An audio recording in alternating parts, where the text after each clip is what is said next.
These four verses we've been looking at are really almost the key to unlocking biblical prophecy about the end times. They are just that important. The 70 weeks of Daniel. When you understand the 70 weeks, it helps you to interpret some of the other prophetic passages. And again, we look at this, and we're pre-millennial. We believe there'll be a literal millennium, a literal 1,000-year reign of Christ upon the earth. We believe there'll be a 7-year tribulation period, that the church will be raptured before that, and that at the end of the tribulation period, Jesus will return to this earth, establish that kingdom. At the end of that 1,000-year reign, there'll be one final revolt, and that will be put down. The great white throne judgment will take place, and eternity will be ushered in. Let's look at these four verses and see where we've been. And we've got, I think, one more night will do us here tonight. Verse 24. 70 weeks are determined upon thy people and upon thy holy city. 70 weeks. What's the word weeks mean? It means a what? It means seven. It's a group of seven. A week is a group of seven, something. And we determine, best interpretation of this is that these are sevens of what? Sevens of years. A week of years. 70 sevens of years. 490 years are determined upon thy people. That who's that? The Jews. And upon the holy city, which is Jerusalem. So what God's giving us here is a time clock for the Jews. And when this 70 weeks is over, this 490 years is over, to finish the transgression, to make an end of sins, to make reconciliation for iniquity, to bring an everlasting righteousness, to seal up the vision and prophecy, and to anoint the most holy. This is all going to usher in the millennial reign of Christ when He's here, and the millennial reign will not be, there'll still be some sinners here, but righteousness will prevail because Jesus is on the throne. So we think this takes us right up to the millennium. Verse 25. Know therefore and understand that from the going forth of the commandment to restore and to build Jerusalem, we put a date of about 445 on that. We believe that's in Nehemiah chapter 1 and 2, when he was given permission, Artaxerxes gave him permission to go back and rebuild the walls of Jerusalem. So we date that about 445 BC. Until the Messiah, the Prince, shall be 7 weeks and 62 weeks. In my Bible, I've got 7 written down there, and I've got 62 written down there with a plus sign, and that gives you 69 weeks, right? 7, 62 is 69. And for some reason, the 69 weeks is divided into 2 parts, 7 and 62. 7 comes first, then the 62. The street shall be built again, the wall, even in troublous times. We think that's probably the reason for the 7 weeks there. And after 62 weeks, which puts it after the 69, because the 62 came second. Does that make sense? It don't want to be too complicated. But after the 62 weeks, shall Messiah be cut off. Jesus came. And we believe that it's impossible for us to, with absolute certainty, give the start date and the end date of these 69 weeks. But to me, the amazing thing is that from Nehemiah's day to when Jesus was crucified, it's just about that time exactly. And I believe in God's mind, on God's calendar, it is exact. We may have a bit of a tough time figuring it out, but I think it's exact. And Jesus was crucified. He was cut off. When he rode into Jerusalem, and we mentioned the one Bible scholar who's studied this extensively, and he's got a date for this and a date for that, and he figures it out, 173,000 some days 483 years of 360 days each. He calls that a prophetic year, but he figures it out. But Jesus came into Jerusalem. He was presented as the king, and he was rejected. And then a few days later, he was crucified. He was cut off. Notice, it says he was cut off, but not for himself. And the best way to interpret that, Jesus died not for himself, he died for others. He died for us. He was cut off for us.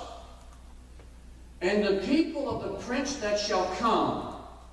This is a different prince. This is a reference to the Antichrist. You can write in your margin there, this prince that shall come is a different prince. It's not Messiah the prince. It's a different prince. It is the Antichrist. And if you study Daniel, you'll recognize him as the little horn of another one of Daniel's prophecies. He's the little horn. He's the Antichrist. The prince that shall come shall destroy the city and the sanctuary. See, there's going to be a tribulation temple. There's going to be a temple built and used. He's going to destroy that and the city. And the end thereof shall be with a flood. And the end of the war, desolations are determined. Desolations. We'll see that term called the abomination of desolation spoken of by Daniel the prophet. Matthew 24 mentions it. Mark 13 mentions it. The abomination of desolation. Revelation mentions it. He's going to destroy the city and the sanctuary. Verse 27. And he shall confirm the covenant with many for 1 week.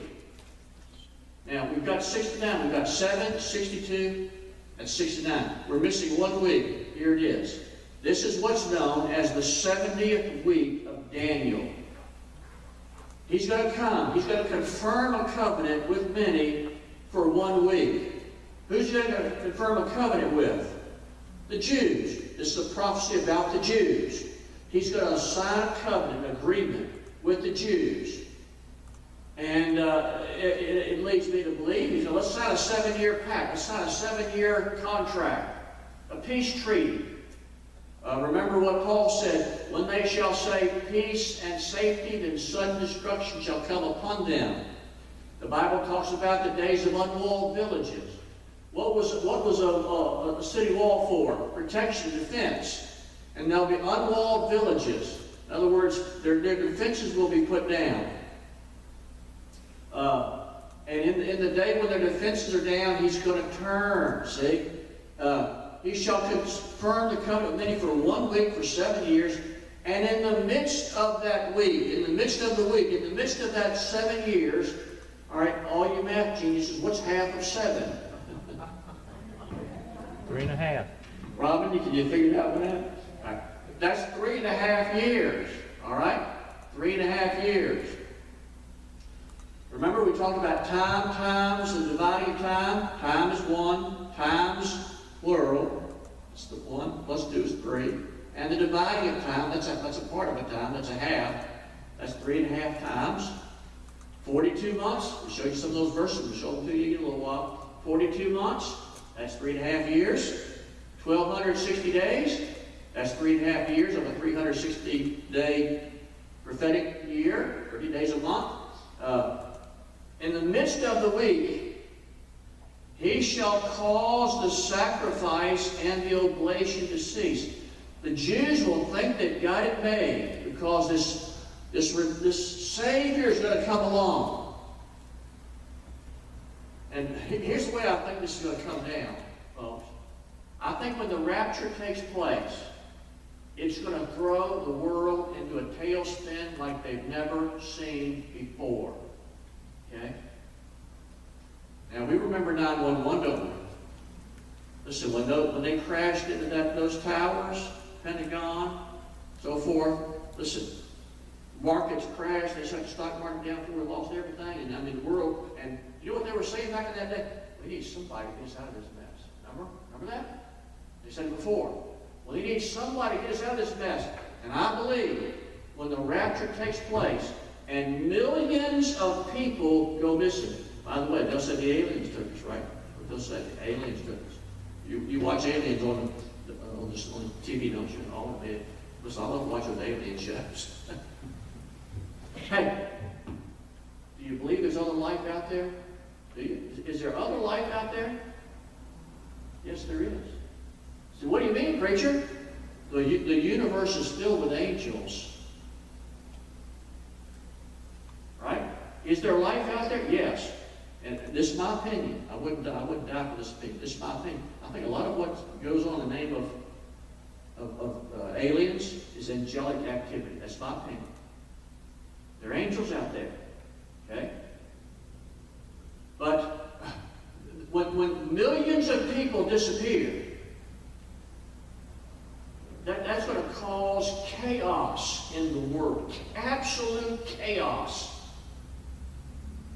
And somebody's going to step forward and say, I can fix this. Who's that going to be? Look at the Antichrist.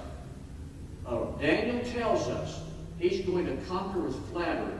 He's going to conquer the world with flattery. He will be the quintessential politician and make all kinds of promises. He'll be slick and suave and full of charisma, and he's going to just captivate the world. And he's going to, and listen, Israel's under the gun right now.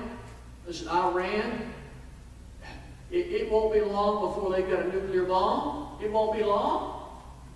They vowed they want to wipe Israel off the map. It's their stated goal. It's no secret. And all the anti-Semitism is on the rise even today. And the Antichrist will come along and say, I'll protect you. I will protect you. And they'll feel safe. And for 3.5 years, they'll think things are fine. In the midst of the week, though, in the middle of that 7-year period, he shall cause the sacrifice of the oblation to cease. He's going to turn on the Jews. And he'll make it desolate. That's the abomination of desolation. And that determined shall be poured upon the desolate. That final week will be played out in absolute desolation. That's the 70 weeks of Daniel. Now, here's what I want to do tonight. Take your Bible, and I want you to turn over to the book of Matthew. And then we're going to look at Revelation for a few minutes. Turn to Matthew chapter 24. And I want to show you how this blends in together. Matthew chapter 24. Matthew 24 is known as the Olivet Discourse. It's one of Jesus' final sermons before he's crucified. Verse number 3.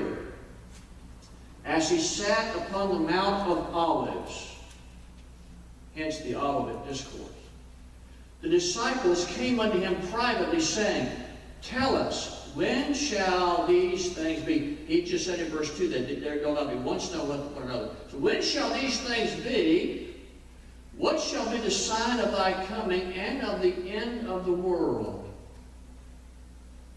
You know, there's always been something that has just intrigued mankind about the end of the world. I met a Seventh-day Adventist on visitation yesterday, and when she came to the door, she talked about being really into prophecy. My antenna went up right away. Went up right away because they're really big into prophecy. Listen, if you get something in the mail, it's real slick, it's about prophecy, it probably came from the Seventh-day Adventist, okay? They print a lot, and by the way, the Seventh-day Adventist, what's the word Advent mean? Coming? The Seventh-day Adventists believe what? That Jesus has already come. Did you know that? They believe Jesus has already come. He came back. Nobody saw him. He came. That's what they call Adventists. And they capitalize on people's intrigue with the end times, with prophecy. People kind of want to know what's going to happen in the future. Listen, every day I go back and forth from home, I pass some palm readers. Shingle. Got out in front of her house. I guess it's her. Most of them were hers. And I see her shingle out there, palm reader. And they want to know what the future has, what the future holds. See? And so the disciples said, and they know, they do the Old Testament, they do the prophecy about the kingdom and so forth. And they said, what shall be the sign of thy coming at the end of the world? And so Jesus goes into this pretty long sermon. It goes all the way to the end of the chapter. And he gives us pretty complete description of when this is going to happen. What is this a description of? Matthew 24 is a description of the tribulation period. You ought to write that down. Make sure you get Matthew 24, the Olivet Discourse. It's also recorded in Mark 13 and Luke 21. Matthew's a little bit more complete, a little clearer than the others. That's why we typically go there to look at it. It's an explanation of the tribulation period. Jesus said, verse 4, take heed that no man deceive, for many shall come to my name, saying, I am Christ, and shall deceive many. There have always been people who said they were the Messiah. There have been lots of Messiahs, professed Messiahs. The Eastern mystics have them, and others. They have these Messiahs, these Saviors. And there will be a lot of people come. And in the end days, a lot of people will say that. A lot more. I'm Christ, I'm Christ, I'm Christ. He said, don't believe it. Don't believe it. They're going to deceive many people. Verse 6, we have wars and rumors of wars. Don't be troubled. The end is not yet. Now, let me just stop here for 1 second. People talk about the signs of Jesus coming. In fact, in verse number verse 33, so likewise ye, when you see all these things, know that's near, even at the doors. We're not saying any of these things, because they're going to happen when? Tribulation period.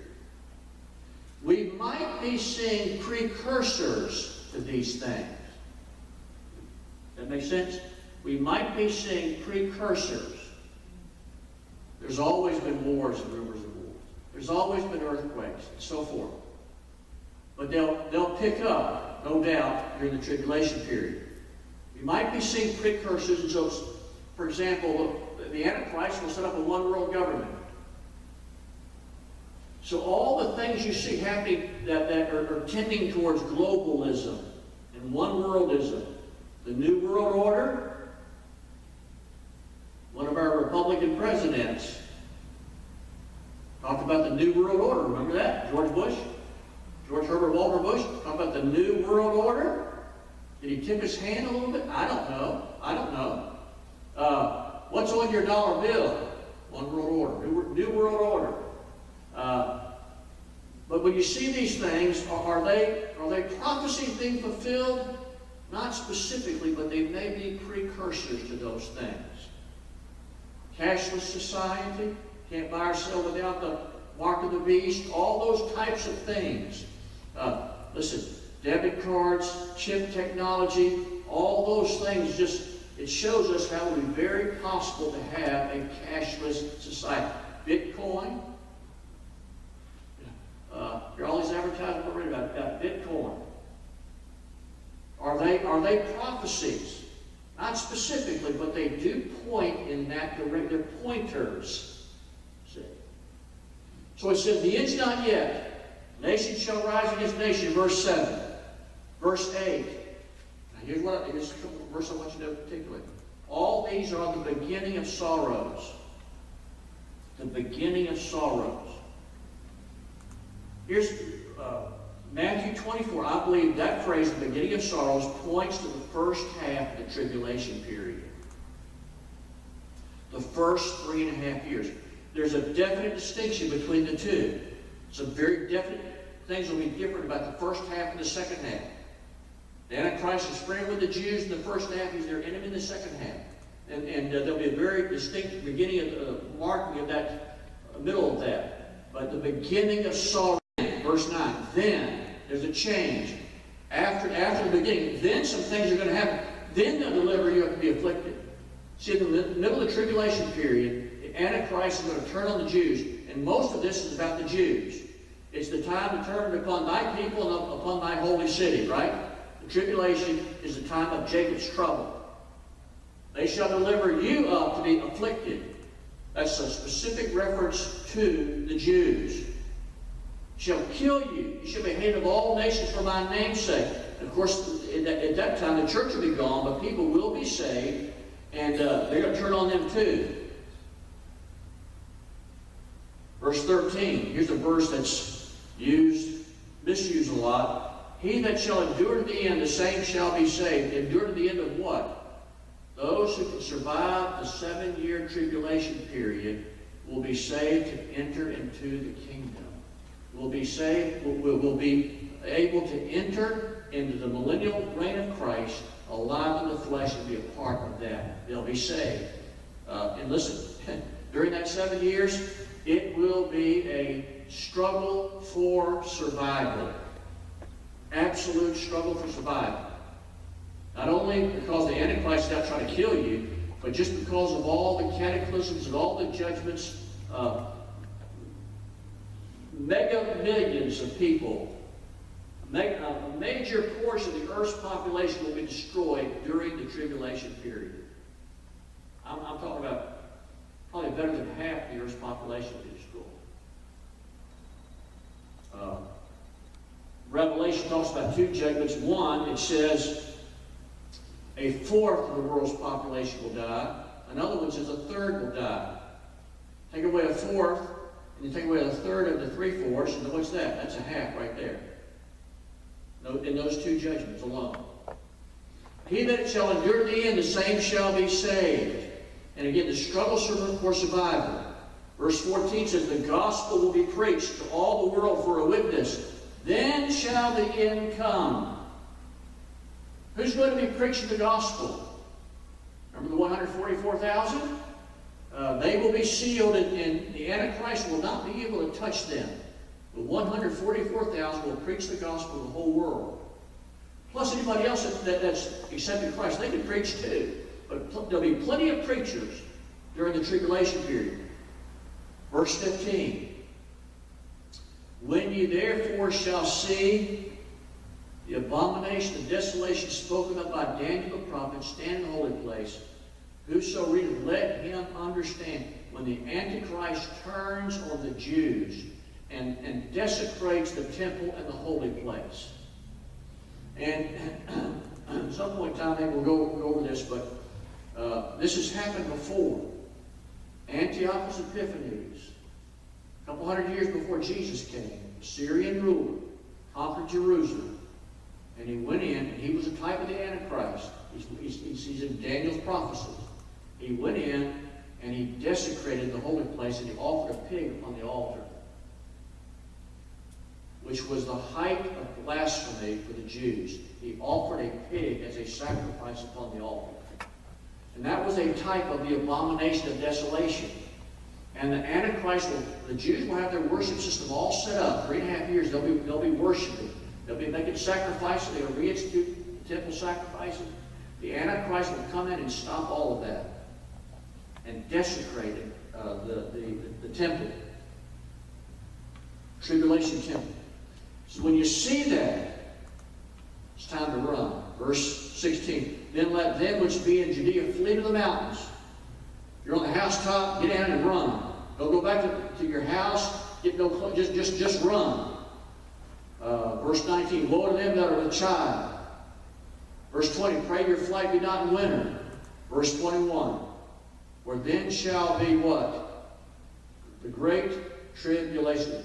Then shall be great tribulation. That's a reference, that's a description of the second half of the tribulation period. That's a description of that second 3.5 years. So in Matthew 24, Jesus refers to the first half as what? The beginning of sorrows. The second half he refers to great tribulation. So if we want to be biblically correct, we're talking about the great tribulation. or the tribulation period. The tribulation period is all the entire 7 years. The Great Tribulation is what? The last half of those 7 years. The last 3.5 years. Such as was not since the beginning of the world to this time, no, nor ever shall be. Except those days should be shortened, there should no flesh be saved, but for the elect's sake, those days shall be shortened. In other words, they will come to an end. Doesn't mean, well, I thought I'd do it for this lifetime. No, I think I'll back it up. No, it just means it will come to an end. It will come to an end.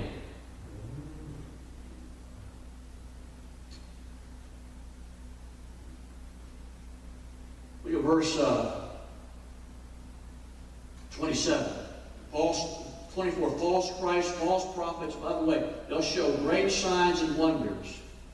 During the tribulation, there will be miracle-working false Christ and false prophets.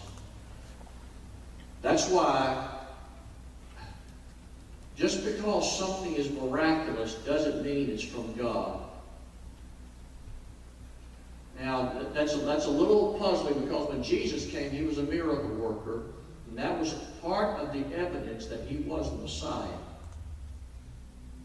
But do you remember when Moses worked some miracles? What did those Egyptian magicians do? They copied him. Somehow, they copied him. Remember the snake? He threw the rod down and turned into a snake, and the Egyptians did what? They did the same thing.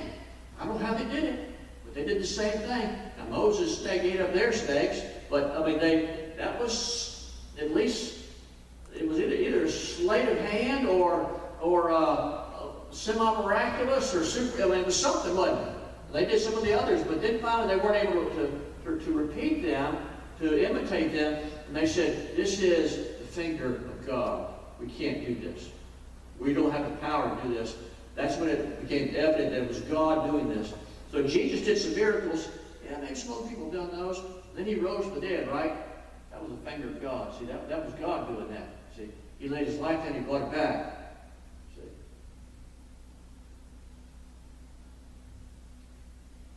There'll be miracle workers. Then verse 27, whereas the lightning comes out of the east and shines to the west, so shall they come in 7. Listen, when I come back, everybody will know it. Be no question that I'm Christ. Be no question who I am and who's here. Verse 29, immediately after the tribulation of those days shall the sun be darkened, the moon shall not give her light, the stars shall fall from heaven, powers of the heaven shall be shaken. Then shall appear the sign of the Son of Man in heaven. Then shall all the tribes of the earth mourn. They shall see the Son of Man come in the clouds of heaven with power and great glory. Now let's go over. See, then he said, now Lord, parable of the fig tree. When you see it, you know it's coming. When those things are happening, then you know the end is there. But again, those are things that will happen during the tribulation period. Now go to Revelation. Let's go to chapter number 11. Maybe 10. Most of Revelation, from chapter 6 to chapter 18, is about the tribulation period. The first chapter's introduction, chapters 2 and 3 are to the letters of the 7 churches. Chapters 4 and 5 are John's vision of heaven. He's caught up and he sees these heavenly things and he writes about the heavenly things. But then in chapter 6, the 7 seals start. You got 7 seals, 7 trumpets, 7 thunders, 7 vials. Each of those are an unfolding of the judgments of God upon the earth during those 7 years. They take place from chapter 7 through chapter 18. Chapter 19 is the return of Christ to the earth. So you got 6 to 18. Those chapters are about the tribulation period. Well, let me just, real quick, let me give you my take on this. I think it's all about the 7 seals. I think in the 7th seal, you got the trumpets, the thunders, and the vials. I think they're all a part of that 7th one. I think when you get to the 7 trumpets, the 7th trumpet's going to be the remaining ones. You get that 7th thunder, by the way, we don't know what the thunders are. God says don't write them. There's 7 thunders. I think the 7th thunder contains the 7 vials. It's all unfolding. I think it's chronological. I think it's unfolding step by step. I believe that, and it's hard to be dogmatic about this. It's impossible to be dogmatic. But I think the second half of the tribulation period is the 7th trumpet, which would be basically the 7th seal, or most of the 7th seal, or the 7th trumpet.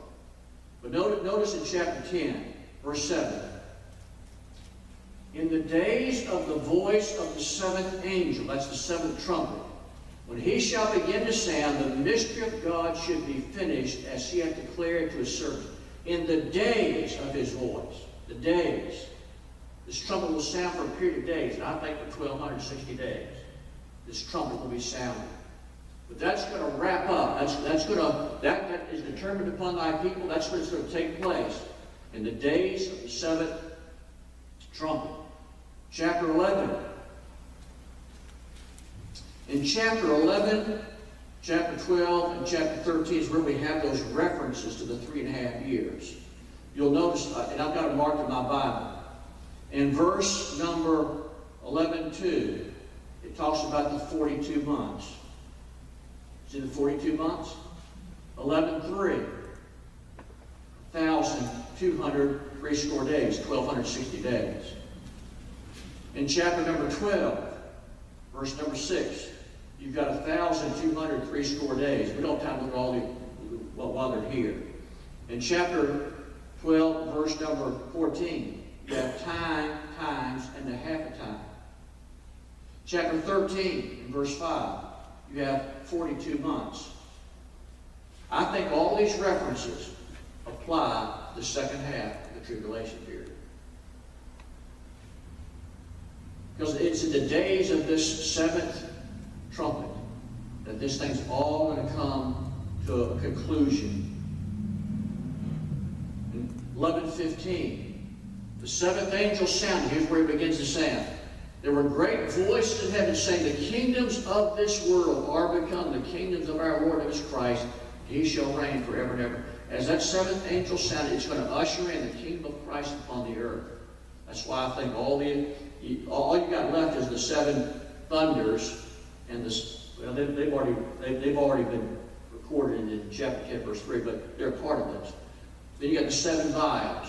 They're all part of this wrapping up and this conclusion of God's plan for his people, the Jews, these 490 years. And then finally, in chapter number 19, Jesus does return to the earth in power and great glory.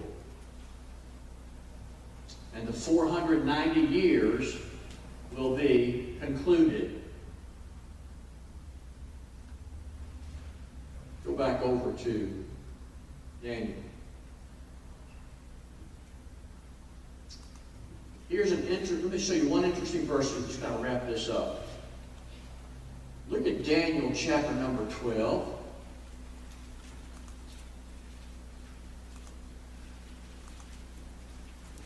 How many days are 3.5 years, prophetic years again today? We've seen the reference several times. 1,260 days. 1,200 score, 1,260 days.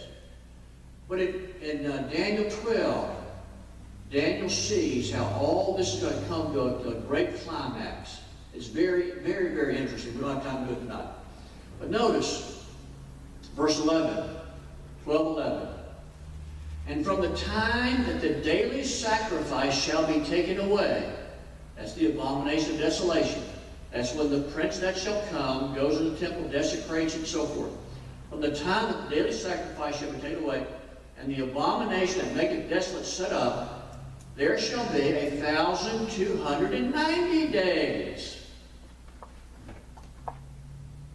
That's 30 extra days. Keep reading. Blessed is he that waiteth and cometh to the 1,305 and 30 days.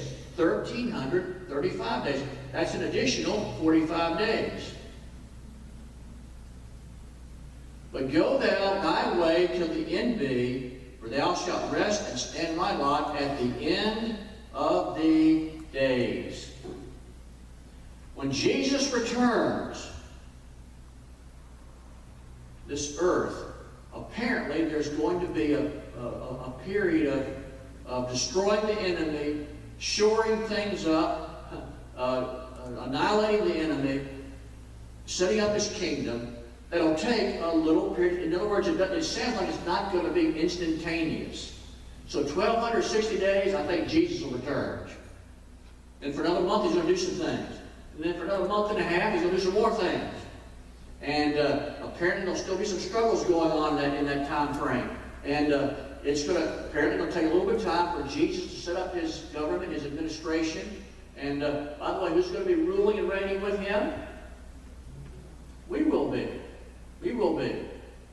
We'll be ruling and reigning with him. And we'll be in glorified. So when Jesus comes back, who comes with him? We come with him. The rapture, we go up to be with him, and we're with him for those 7 years. And then when he returns, we're coming with him. And then we will help him to rule and reign for that 1,000 years. And we'll be in glorified bodies. We'll be good rulers. You won't be able to bribe us, there won't be, in other words, Jesus' government will be one that's beyond corruption. It'll be no corruption. Listen, governments today are rife with corruption, even in America, just face it. Listen, we're not a banana republic, I guess. I don't know how far away we are from one, but at least there's some integrity to our system. But there are many governments where there is no integrity. I read an article the other day about a girl that had been to Senegal, Africa. She called their system a kleptocracy. A kleptocracy. Say, what's a kleptocracy? Somebody help me. What would a kleptocracy be? It would be a system set up based upon stealing. She says everybody over there steals to survive. Everybody. From the government all the way down. Everybody steals to survive. Now, different the culture is. But listen, when Jesus comes back, his government will be beyond that. It literally will be perfect government. Perfect. But it'll take a while to put it in place. Set it up. Apparently it'll take about 2.5 months. The first extra 30 days, 1,290 days, and then there's another 45 days beyond that, 1,335 days. But then you get to that point, you're home free, it looks like. Home free. And things will be wonderful for 1,000 years. Until the devil's loose for a very short time at the end of that period. And then comes the final conflict, and then eternity is ushered in. But when you look at Revelation, when you look at Matthew 24, Mark 13, Luke 21, you need to look at those things in light of Daniel chapter 9, verses 24, 27. The 70 weeks of Daniel. And it all just meshes together. Very, very wonderful. Let's bow our heads together.